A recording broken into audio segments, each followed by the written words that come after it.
जो सेल है, फिर सेल को किसने देखा, ठीक है। रॉबर्ट डॉक के बारे में हम कहते हैं कि रॉबर्ट डॉक ने सेल देखा, एक्चुअली में इसने सेल देखा नहीं था, इसको वहम हुआ था, उसने तो जस्ट बाउंड्रीज देखी थी, डेड था वो, जो बार्क था वो डेड था, तो डेड चीज के अंदर कोई लिविंग चीज नहीं आ सकती, ठीक है। फिर हमारे पास आते हैं कौन, एंटोन वॉन लेमनहॉक, ठीक है, एंटोन वॉन लेमनहॉक, ठीक है।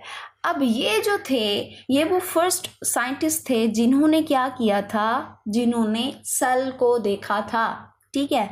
अब इनकी भी क्या थी, अपनी ही माइक्रोस्कोप थी, ठीक है। अब ये जो साइंटिस्ट थे ना, ये गरीब साइंटिस्ट थे, ये कपड़े बेचकर गुजारा करते थे।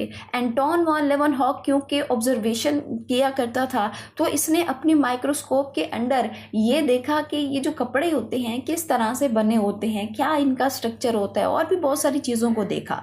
तो फिर जब देखता गया बहुत सारी चीज़ों को, तो उनमें से एक चीज़ उसने और ऑब्जर्व की, और वो क्या थी, वो था पॉन्ड वाटर, ठीक है। अब जो हमारे पास कुछ बुक्स के अंदर कहते हैं कि पॉन्ड वाटर है, कुछ बुक्स के अंदर लिखा हुआ है कि रेन वाटर है, बहरहाल जो भी था तो वाटर ही ना। इसने जब ये देखा तो इसको इस पानी के अंदर कुछ चीज़ें दिखाई दी, ठीक है, कुछ जिंदा चीज़ें दिखाई दी। और वो जिंदा चीज़ें कौन कौन सी थी, मैं आप लोगों को यहाँ पे नाम बता देती हूँ कि उसमें क्या था, स्पर्मेटोजोआ था, ठीक है, स्पर्मेटोजोआ था, और उसमें क्या था, उसमें आरबीसीज के सेल थे, और उसमें क्या था, उसमें बैक्टीरिया था, ठीक है, और उसमें क्या था, उसके अंदर था जी प्रोटोजोआ, ठीक है।